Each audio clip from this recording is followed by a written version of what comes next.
Cook with सहेलिया पर आज आप देख रहे हो बहुत ही बढ़िया रेसिपी जो आपके लिए सब्जी की भी कमी पूरी करेगी और चाट के लिए भी ये रेसिपी बहुत ही बढ़िया रहेगी।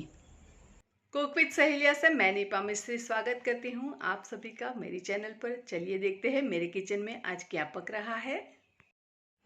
तो यहाँ पर मैंने 1/3 कप पीनट लिया था, कच्चा पीनट था और मैंने यहाँ पर रोस्ट कर लिया है और एकदम धीमी आंच पर मैंने रोस्ट किया है ताकि वो अच्छी तरह से अंदर से भी अच्छी तरह से रोस्ट हो जाए। तो अब इसे हम ठंडा करने के लिए रख देंगे। यहाँ पर मैंने 1/2 कप दही लिया है। दही जो है वो बिल्कुल खट्टा नहीं है और ऐसा ही हमें दही चाहिए। अगर आपके पास खट्टा दही है तो आप 2 चम्मच फ्रेश मलाई जो आपके घर में रहती है आप उसको भी अंदर डाल सकते हो ताकि ये जो खट्टापन है वो निकल जाएगा। अब इसे हम हैंड विस्कर की मदद से अच्छी तरह से विस्क कर लेंगे और इसे हैंड विस्कर की मदद से ही करना है, ब्लेंडर की मदद नहीं लेनी है। अगर आप ब्लेंडर से करोगे तो दही जो है वो थोड़ा पतला हो जाएगा, लेकिन हमें थोड़ा सा गाढ़ा दही चाहिए। अगर आपको गाढ़ा दही रखना है तो इसी तरह हैंड विस्कर की मदद से ही आपको इसे फेंटना है। और अब हम इसके अंदर डाल देंगे 1/4 टीस्पून काला नमक यानी ब्लैक सॉल्ट। इससे टेस्ट बहुत ही बढ़िया आता है। और अब हम इसके अंदर डाल देंगे 1/4 teaspoon roasted cumin seeds powder. उसके बाद डालेंगे 1/4 टीस्पून चाट मसाला। चाट मसाला भी इसका फ्लेवर बहुत ही एनहांस करेगा। और अब हम इसके अंदर डालेंगे 1/4 टीस्पून शुगर। शुगर ऑप्शनल है, अगर आप इसे स्किप करना चाहते हो तो भी आप कर सकते हो। और पिंच ऑफ सॉल्ट। हमने काला नमक डाला है तो इसीलिए नमक को थोड़ा ध्यान करके डालना चाहिए। और अब हम इसके अंदर डाल देंगे 2 टेबलस्पून हरा धनिया।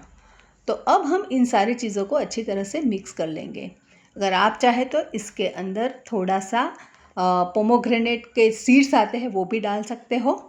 अब लगाएंगे इसका तड़का। तो तड़का लगाने के लिए हमने यहाँ पर एक पैन लिया है, उसके अंदर 1 टीस्पून ऑयल डाला है और ऑयल को हमें गरम करना है गैस पर ही।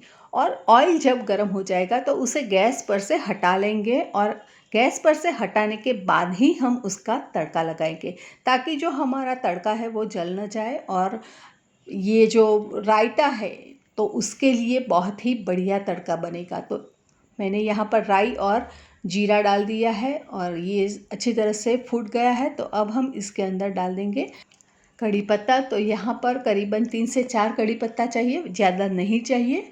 और 3 से 4 कड़ी पत्ता मैंने इसके अंदर अभी डाल दिया है और एक हरी मिर्च है उसको मैंने स्लिट करके डाला है। तो ये मिर्च जो है वो तीखी कम है और आप तीखापन अपने टेस्ट के अनुसार डाल सकते हो। तो अब हम इस तड़के को लगा देंगे दही के अंदर और अच्छी तरह से हम मिक्स कर लेंगे। और उसके बाद हम इस दही को रख देंगे फ्रिज के अंदर ताकि ये जो दही है वो अच्छी तरह से ठंडा हो जाए। और अब आगे का प्रोसेस करते हैं। तो यहाँ पर जो हमने रोस्ट करके पीनट्स रखे थे उसके सारे छिलके निकाल देना है। तो इस तरह से हाथ से हम मस लेंगे तो आसानी से ये छिलके निकल जाएंगे। और इस तरह से हमें इसे स्ट्रेनर से निकाल देना है सारे छिलके और उसे खल दस्ते की मदद से कूट लेना है। हमें बिल्कुल बारीक नहीं करना है, बस थोड़ा थोड़ा सा क्रश हो जाए इसी तरह से हमें इसे कूटना है, ज़्यादा पाउडर नहीं बनाना है। और अगर आप सोचते हो कि चलो मैं इसे मिक्सी में पल्स मोड पर चला लूँगी तो वो भी नहीं करना है, क्योंकि इससे हमारा जो ये पीनट है वो दानेदार नहीं रहेगा। हमें बारीक बारीक तोड़ना है, बिल्कुल उसका पाउडर नहीं करना है, ये बात हमें ध्यान रखनी है। और आप देख सकते हो मैं एकदम हल्के हाथ से इसे कूट रही हूँ ताकि इसका जो पाउडर है वो ना बने और थोड़ा थोड़ा ही ये टूट कर रेडी हो जाए। तो पीनट भी अच्छी तरह से हमारा कूट कर रेडी हो गया है। तो मैंने अभी निकाल दिया है दही को बाहर और इसके अंदर डाल दिया है कूटा हुआ पीनट और इसे हम अच्छी तरह से मिक्स कर लेंगे। इस स्टेज पर अगर आप चाहे तो पोमोग्रेनेट्स के सीड्स भी डाल सकते हो या फिर आपके पास ग्रेप्स हो, ग्रीन ग्रेप्स, तो वो भी आप डाल सकते हो। और इसे अब हम सर्व कर लेंगे। तो ये जो रायता है इसे हम चपाती, राइस या परोठा के साथ हम सर्व कर सकते हैं। लेकिन आज मैं आपको एक अलग तरीके से सर्व करना बताऊंगी।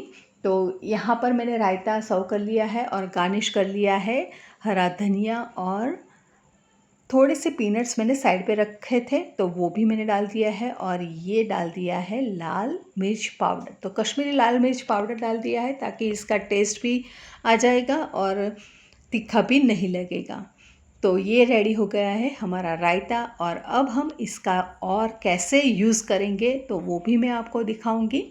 तो यहाँ पर जो पानी पूरी की पूरियाँ आती है वो मैंने ले ली है और इसे तोड़ लिया है, और अब हम इसके अंदर डाल देंगे जो हमने रायता बना के रेडी कर दिया था वो डालना है। आप अपने टेस्ट के अनुसार ज़्यादा कम इसके अंदर फिल कर सकते हो, और अगर आपके पास मीठी चटनी या फिर हरी चटनी हो तो वो भी आप डाल सकते हो, गार्लिक की चटनी भी आप डाल सकते हो, लेकिन मैंने आज कुछ नहीं डाला है क्योंकि दही का जो रायता है वो इटसेल्फ टेस्टी है।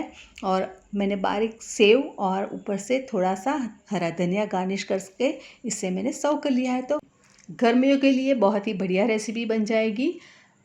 आपको ये रेसिपी कैसी लगी ज़रूर हमें कमेंट बॉक्स में लिख के दिखाइए। फिर से मिलेंगे, तब तक के लिए बाय बाय।